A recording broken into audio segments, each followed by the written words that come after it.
अस्सलाम वालेकुम वरहमतुल्लाहि वबरकातुहू। दोस्तों इलियास अब्बासी किताब आहे प्यासी धरती रमदा बादल। नाविल निगार सिराज किस्त एकी। उन वाक़े खां पोइ जॾहिं नौकर वरी मूंखे बाबा वटि ओताक ते खणी वेंदा हुआ त मूंखे अजीब भउ थींदो हो। पर हिननि लाइ ॼण तव्हां हिकु रस्म हुई जंहिंजो पूरो थियणु ज़रूरी हो। आस पास जा चङा मुड़ुस बाबा सां कचहरी करणु ईंदा हुआ ऐं शायदि पंहिंजे वलीअ जी निमाश करण खेसि ॿ टे चुमियूं ॾियणु रस्म हुई। पर हाणे उन्हनि चुमियुनि में मुंहिंजे लाइ का ख़ुशी न हुई। हिन जे मुछुनि जो छा मूंखे कितकिताइण बदिरां आज़ारींदो हो। ज़िंदगी वरी पंहिंजे रोज़ाने नियम ते अची वई। हवेलीअ में मूंखे खणी हलण लाइ हिकु नई बानी मुक़ररु कई वई। उहा एतिरी बदसूरत ऐं चेड़ाक हुई जेतिरी मतुल सबा जहिड़ी हुई ऐं शायदि महज़ अहसास जो उन फ़र्क़ु क़ाइमु रखण लाइ हिन खे ईज़ाइण में मज़ो ईंदो हो। नौकरनि ऐं ॿियनि बानियुनि खे ईज़ाइण मां मूंखे हाणे उहो लुत्फ़ु न ईंदो हो। मुंहिंजे ईज़ाइण जी हिस हाणे सिर्फ़ु हिन नई बानीअ में सरफ़ थियणु लॻी। हिन खे ईज़ाइण जा नवां नवां ढंग ॻोल्हणु लॻुसि। संदसि कननि में चांदीअ जा पन्ना पियल हूंदा हुआ। उन्हनि खे ओचिती छिक ॾियण सां मूंखे ॾाढी ख़ुशी थींदी हुई ऐं हिन जी रड़कण सां उहा ख़ुशी ॼण त ॿीणी थी वेंदी हुई। हिन सां 4-5 सालनि जी नंढड़ी छोकिरी बि हूंदी हुई जा उते मिटीअ में ई रांदि कंदी हुई ऐं हूअ मूंखे खणी पई हलंदी हुई। हिकिड़े ॾींहुं मूंखे अलाए छा सुझो सो हिकु टिंडण खणी हथ में क़ाबू कयमि। टिंडण मुंहिंजे हथ में सुर लाए ॾिनी पर आउं उनखे सोघो झले बानीअ जी डडीअ ते चढ़ण लाइ मकर करे रोअण लॻुसि। जॾहिं हुन जे चेल जे ढकण ते खुप थी वेठुसि तॾहिं घड़ीअ लाइ मूंखे उहो ख़्यालु थियो त जेकॾहिं उहा ॾिसी वठे त पोइ। पर उन ख़्याल जी मूं परवाह न कई। जॾहिं हूअ कुझु बेख़्याली थी त मूं संदसि चोले में उहो टिंडण विझी छॾियो। आई अला हिन रड़कई मूंखे खणी खट ते सटियाई ऐं पाण चोले छंडण में लॻी वई। टिंडण शायदि हुन आज़ादी मिलण ते हिन जे चोले जे अंदरि चुहिटी पियो। छंडण जे बावजूदि हेठि न किरियो। हिन चोले जो ॿीड़ो खोले अंदरि हथु विझी टिंडण मां जिंदु छॾाइण जी कोशिशि कई पर टिंडण पंहिंजी जान बचाइण काण कपिड़े में चुहिटियो पियो हो। लाचार हिन पंहिंजो चोलो हेठां मथे खणी टिंडण जी ॻोल्हा करणु शुरू कई। चिताए हिन जे उन पट खूह खे ॾिसी रहियो हुउसि। चोले मथे करण जी उन हरकत मूंखे पंहिंजो उहो ॿारो तण यादि ॾियारे छॾियो जॾहिं आउं अञा अम्मा जे थणनि ते हुउसि। ॿ कारसूरियूं ॻाढ़ियूं ॼुंडियूं सिधियूं मुंहिंजे अखियुनि आॾो उभिरी आयूं। उन्हनि ॼुंडियुनि में का अहिड़ी ललकार हुई जो मूंखे उन्हनि खे ईज़ाइण जो ख़्यालु सताइण लॻो। मूं वरी मकर खां कमु वरितो ऐं रड़कयमि ओए हो टिंडण बीह त आउं झलियांसि। घड़ीअ लाइ हुन जी ॻोल्हा रोकिजी वई ऐं मूं चोले में हथु विझी हिकु ॼुंडीअ खे ज़ोर सां वठी चुंडड़ी पाती। सूर खां उहा सॼी उभी थी वई ऐं हुन जे वात मां मुआ मरीशल जा लफ़्ज़ रड़ थी निकिता पर कंहिं डप खां हुन जे ॾंदनि में ई दॿिजी फ़क़ति हिकु सीसराट बणिजी विया। बानीअ जे छोकिरीअ सां अलबत्ता ऐं जल्दी हिरी मिरी वियोसि। शायदि उहा हेर ई हुई जंहिं मुंहिंजे दिलि मां बानीअ खे ईज़ाइण जो ख़्यालु मेसारे छॾियो। हीउ पहिरियों नंढिड़ो ॿारु हो जंहिंसां मूंखे खेॾण जो मौक़ो मिलियो हो। मुसीबत रुॻो उहा हुई जो उहा सॼो ॾींहुं मिटीअ सां वेठी रांदि कंदी हुई ऐं मूंखे मिटीअ में खेॾणु न ॾिनो वेंदो हो। जेतोणीकि मुंहिंजे दिलि में बि उहा ख़्वाहिश हूंदी हुई त आउं बि हिन वांगुरु मिटीअ में वेही रांदि करियां।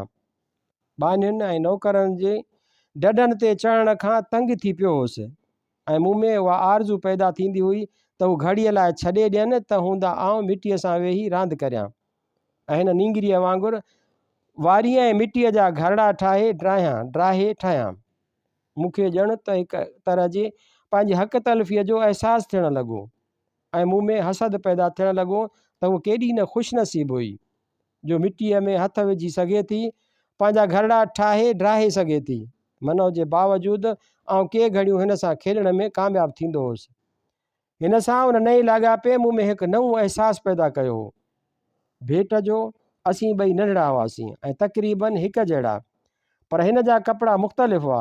जॾहिं उहो फ़र्क़ु मुंहिंजे ज़हन में आयो तॾहिं मूंखे उहा ॻाल्हि जा रोज़ानो ॾिसंदो हुउसि सा बि पहिरियों भेरो महसूसु थी त नौकरनि जा कपिड़ा बानियुनि जे कपिड़नि खां मुख़्तलिफ़ हुआ ऐं बाबा जा कपिड़ा अम्मा जे कपिड़नि खां मुख़्तलिफ़ हुआ। उन्हनि में सुथण जे रंगनि जो फ़र्क़ु हो। बाबे जे सुथण जो रंग अछो या ख़ाकी हूंदो हो ऐं अम्मा जे सुथण में ॻाढ़ा सावा पीला ऐं ॿिया केतिरा रंग हूंदा हुआ। बाबा जी कमीस बि अछी या ख़ाकी हूंदी हुई ऐं उन में सोना ॿीड़ा हूंदा हुआ ऐं संदसि मथे ते रेशमी पटको हूंदो हो। अम्मा जे चोलनि में आरसियुनि ऐं टिकुनि में झलकंदा केतिरा ई रंग भरियल हूंदा हुआ। हिकु ॿियो फ़र्क़ु बि मुंहिंजे ज़हन में शायदि उन वक़्तु ई पैदा थियो हो त अम्मा ऐं ॿानियुनि जे कपिड़नि में बि फ़र्क़ु हो।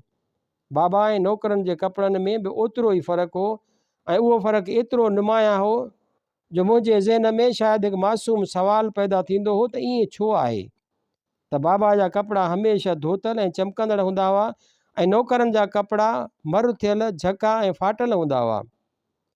ऐं वॾो फ़र्क़ु उहो हूंदो हो त बाबा जे पेरनि में चांदीअ जी जुती हूंदी हुई ऐं नौकरनि जा पेर अक्सर उघाड़ा ऐं कारनि छिलुरनि सां काराटियल हूंदा हुआ। मुंहिंजे मानीअ जे नींगरीअ जे कपिड़नि जो फ़र्क़ु आहिस्ते आहिस्ते मुंहिंजे दिमाग़ में वेही रहियो ऐं हिकु तरह पाण खे उन खां मुख़्तलिफ़ सम्झणु लॻो हुउसि। रोज़ानो ॿिनि पहरनि जे वक़्तु बानी मूंखे पींघे में लोॾे सुम्हारींदी हुई। फ़क़ति उहो ई वक़्तु हो जॾहिं बानी मूंखे वणंदी हुई। उन वक़्तु हूअ मूंखे अहिड़े मिठड़े आवाज़ में लोली ॾींदी हुई जो मुंहिंजे अखियुनि अॻियां ॼणु त के कबूतर ऐं अछा कारा पारियल उॾामणु लॻंदा हुआ ऐं मुंहिंजो मनु लोॾा खाइणु लॻंदो हो। ईअं लोॾा खाईंदे मुंहिंजूं अखियूं ॻरियूं थी गहरजणु लॻंदियूं हुयूं। अछनि कारनि कबूतरनि जा ख़्वाब ॾिसंदे सुम्ही रहंदो हुउसि। पींघे में लोॾण वक़्तु बानीअ जी नींगरी हेठि पट ते वेठी हूंदी हुई ऐं आउं सोचींदो हुउसि त हूअ छो नथी पींघे में लोॾे। हिकु ॾींहुं शायदि मूं बानीअ खां उहो सुवालु पुछी वरितो हो। हिन जवाब में चयो हो त हूअ मेरी हुई न, उन करे। उन जवाब मां मुंहिंजे मन खे का तसली न मिली। उन करे हिकु ॾींहुं जॾहिं बानी कंहिं कम सां हेॾे होॾे थी त आउं हिन जे नींगरीअ खे हथ खां वठी पींघे ताईं आयुसि। असीं ॿई पींघे में चढ़ी रुॾणु लॻासीं। मूं ॾिठो त उहा ॾाढी ख़ुशि थी खिली रही हुई। आउं बि ॾाढो ख़ुशि हुउसि। उन ख़ुशीअ में हिकु नई ॻाल्हि रुखनू विझी छॾियो हो। लुॾंदे ख़ुशीअ खां ॼणु त उहा खेरी थी पींघे में लेटी पई ऐं उन वक़्तु मूं हिकु नई ॻाल्हि ॾिठी। दुन खां हेठि हुन जो जिस्म कुझु अजीब नमूने जो हो ऐं मुंहिंजे जिस्म खां क़तई मुख़्तलिफ़ हो।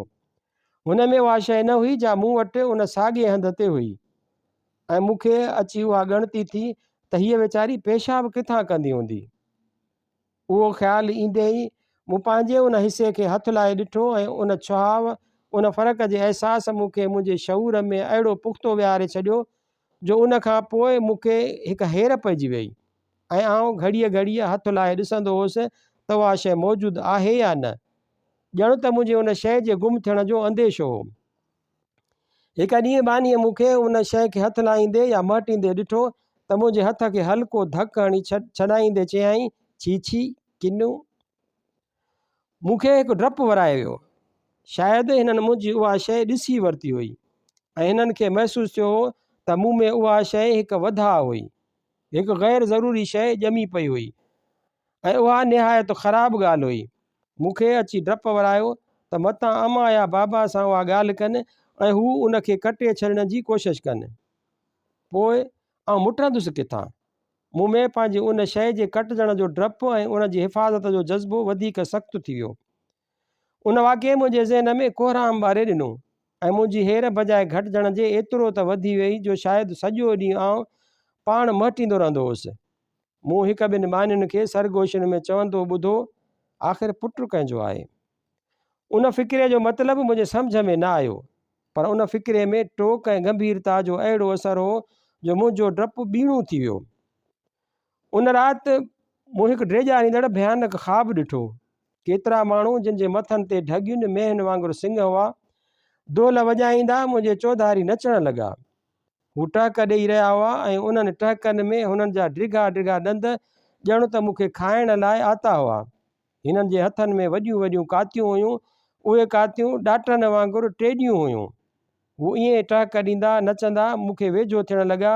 संदनि नज़रूं मुंहिंजी शइ ते खुतल हुयूं ऐं बिल्कुलु बेअख़्तियार ऐं बेसाख़्ता थी मूं ॿिन्ही हथनि सां उन खे ढके छॾियो, पर हिननि मुंहिंजा हथ हटाए छॾिया ऐं पोइ हिकु ॼणे वधी कातीअ जे हिक ई धक सां मुंहिंजी शइ खे कटे छॾियो। उन वक़्तु मूं सूर ऐं ईज़ाव खां हिकु दिलि ॾारींदड़ कीक कई। अम्मा छिरिक भरे उथी वेही रही ऐं मूंखे ढिनल ॾिसी खणी मूंखे छातीअ सां लॻायईं। आउं संदसि सीने सां लॻी सुॾका भरे रोअण लॻुसि। मूं डिॼी डिॼी पंहिंजी शइ खे महसूसु करण लाइ हथु अॻिते वधायो त मूंखे पंहिंजी सुथण थधी थधी लॻी। मूंखे पक थी त उहो रतु हो ऐं आउं डिॼी वरी ज़ोर ज़ोर सां रोअण लॻुसि। अमां मूंखे तके रही हुई ऐं हिन हथु वधाए मुंहिंजी सुथण ते हथु लाथो ऐं खिली चयईं कि न, हंध में मुटियो अथई, सुथण थधी लॻी अथई त रोईं थो। ऐं हिन मुंहिंजी सुथण लाइ मूंखे ॿी सुथण पाती, पर उन दौरान में आउं हथु लाहे पंहिंजी शइ महसूसु करे चुको हुउसि।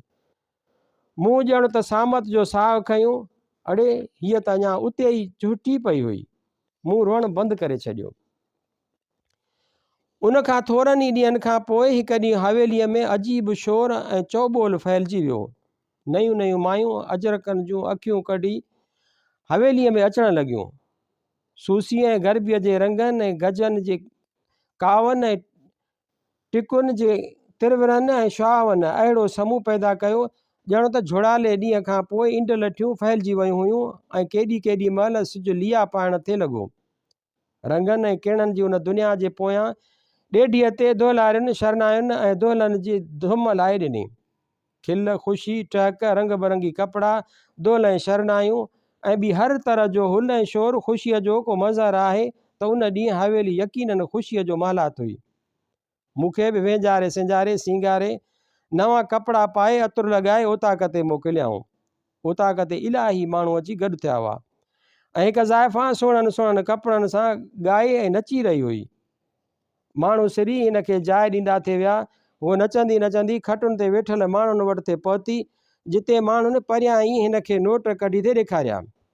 भले भले, वाह साईं वाह, हाय हाय, ओ हेॾे, जहिड़ा आवाज़ अची रहिया हुआ। हिकु अजीब शोर ऐं हंगामो साज़नि धुकड़नि जे आवाज़ सां मिली फ़ज़ा में फैलिजी रहियो। बाबा अॼु मूंखे ख़ासि तरह उथी पंहिंजे हंज में विहारियो ऐं हमेशह जियां फ़क़ति चुमी ॾेई वापसि नौकरनि खे न ॾिनई। गच वक़्तु उहो गोड़ हलंदो रहियो। माण्हुनि खे गिलास में शरबत भरे पे ॾिनऊं, मूंखे बि शरबत पीअण लाइ ॾिनऊं।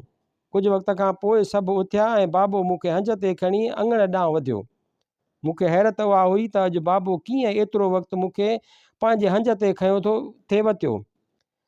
मूंखे हिकु क़िस्म जो अजब ऐं शक जाॻण लॻो, पर मुंहिंजे शक जी का नुमाया शकिल न थे ठही। ॿाहिरि अङण में हिकु वॾे ठिकर जी पाट ऊंधी थी पई हुई। मूंखे बाबे आणे उन ते विहारियो। मुंहिंजी हैरत वधंदी वई ऐं कंहिं चयो, रहिस सोनी झिरकी ॾिसंदे, तुंहिंजे लाइ विलायत खां आई आहे। असांजो कमदार जॾहिं बि शहर वेंदो हो तॾहिं मुंहिंजे लाइ इलाही रांदीका वठी ईंदो हो। मूं सम्झो शायदि अॼु मुंहिंजे लाइ सोनी झिरकी आंदी अथाऊं ऐं मुंहिंजा समूरा शक गुम थी विया। घड़ीअ खां पोइ हिकिड़ो माण्हू उस्तो खानण मुंहिंजे अॻियां अची उभ खोड़े वेही रहियो। हिन जे अॻियां हिकु नंढी पेती पियल हुई। माण्हू मुंहिंजे चौधारी मिड़ियल हुआ। बाबो मुंहिंजे पोयां वेठो ऐं मुंहिंजे कुल्हनि चौधारी हिन जी बांह हुई। उन माण्हूअ आहिस्ते करे मुंहिंजो अॻठु खोले सुथण लाथी ऐं मुंहिंजी शइ खे हथु लाहे छुअण लॻो ऐं मूंखे पंहिंजो ख़्वाबु यादि अची वियो। आउं ज़ोर ज़ोर सां रोअण लॻुसि। बाबो मूंखे पुठनि ते हथु हणी थपकण लॻो। उन वक़्तु कंहिं मिस्रीअ जी थाली मुंहिंजे अॻियां झले चयो, रहिस मिस्री खा त सोनी झिरकी ॾिसूं। मिस्री मुंहिंजे वात में विधाऊं, पर आउं ज़ोर ज़ोर सां रोंदो रहियुसि। उन वक़्तु ई हुन माण्हूअ कुझु औज़ार पंहिंजे पेटीअ मां कढिया, जन मां हिकु ॾिंगी छुरी जहिड़ी पाकी बि हिन जे हथनि में हुई। उन पाकीअ खे ॾिसी मुंहिंजो त साहु ई सुकी वियो।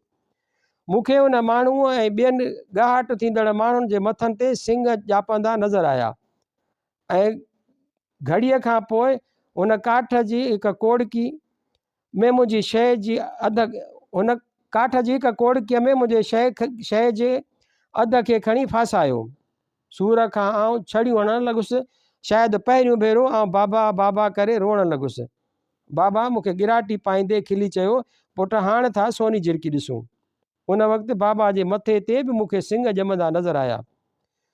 ओचितो बाबा रड़ करे चयो, उहो ॾिस सोनी झिरकी उॾामंदी थी अचे। एतबार न हूंदे बि मूं घड़ीअ लाइ मथे निहारियो। इज़ा जो हिकु तीर मुंहिंजे दिलि ऐं उन शइ खे खुपी वियो ऐं मूं फौरन हेठि निहारियो। डप ऐं सूर खां मुंहिंजो त बाको फाटी वियो। मूं ॾिठो त हुन पाकीअ सां हुन मुंहिंजी शइ कपे छॾी हुई। चौधारी रहिस मुबारकूं लख लख मुबारकूं जो शोर मुंहिंजे अॻियां पोयां वधंदो थी वियो ऐं मुंहिंजे दिलि में बाबा लाइ नफ़रत जी हिकिड़ी नई लहर वढियल शइ खां थींदी दिलि में आई ऐं उते ॼमी पथर बणिजी वई। मूंखे ईअं ई रड़ियूं कीकूं कंदे उघाड़ो ई उघाड़ो बाबो ऐं हिकु ॿियो माण्हू टंगो टोली करे हवेलीअ ते खणी आया। हवेलीअ जे दर ते ई अम्मा ऐं ॿियूं ज़ालूं ॻेच ॻाए रहियूं हुयूं। मूंखे उन वक़्तु रोंदे बि उहो ख़्यालु आयो त मतां अम्मा बि उन साज़िश में शरीक हुई। बिस्मिल्लाह चई मूंखे हथों हथु खणी आणे हिकु सिंगारियल खट ते लेटायाऊं।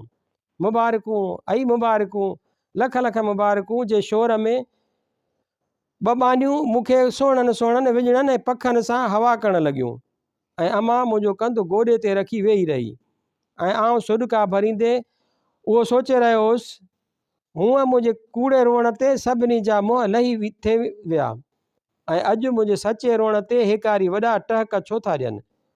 उहो वीचार ईंदे ई मूंखे सभिनी खां सॼी दुनिया खां नफ़रत थियणु लॻी। सोनी झिरकीअ जे हुन वाक़िए मूंखे हिकु तरह ईज़ा जी तालीम में बिल्कुलु भड़ करे छॾियो। मूंखे ईज़ा ऐं सूर जी पूरी ॼाण पइजी चुकी हुई। अलबत् मूंखे ॿाराणी तरह सां पंहिंजे पुराणे ईज़ा ईंदड़ किरदार खां पशेमानी थियणु लॻी हुई। हर उन चीज़ खां नफ़रत थियणु लॻी जा ॿिए खे ईज़ाइण जो बाहिस बणिजे। बाबे खां नफ़रत पंहिंजी आख़िरी हद ते अची चुकी हुई। आउं बाबा खे ॾिसंदो हुउसि त मूंखे रोअणु अची वेंदो हो ऐं दिलि कची थियणु लॻंदी हुई। आउं ॼण त हिन खां इलर्जिक थी वियो हुउसि। आउं हर मुमकिन कोशिशि करे बाबा जे साम्हूं न ईंदो हुउसि। हिन जी हवेलीअ में अचणु वक़्तु आउं अम्मा वटि भॼी वेंदो हुउसि। हिकु राति जॾहिं बाबो ओचितो गोॾ ॿधी अम्मा जे कमरे में दाख़िल थियो त आउं अञा जाॻियुसि पए पर मुंहिंजूं अखियूं बंदि हुयूं। खड़के ते अखियूं खोले बाबा खे ॾिठुमि त वठी कीकूं करणु शुरू कयमि। अम्मा सम्झो त मूंखे ख्वाबु लधो सो मूंखे खणी परचाइणु लॻी। बाबला ॿियो केरु कोन्हे पिणे आहे हीअ ॾिस खणी। पर मुंहिंजूं कीकूं हेकारी तेज़ थींदियूं वयूं। बाबा चपनि में भुणमुण कंदो ॿाहिरि हलियो वियो। मूं महसूसु कयो त बाबा अम्मा जे साम्हूं कंहिंखे बि मारण या गारियुनि ॾियण खां कीॿाईंदो हो। उन वक़्तु उन जो मूं उहो सबबु सम्झियो हो त शायदि बाबो अम्मा खां डिॼे थो। पर उन जो असली सबबु मूंखे घणा साल पोइ मालूम थियो जॾहिं आउं 4 दर्जा ॻोठ में पढ़ी अॻिते पढ़ण लाइ शहर आयुसि।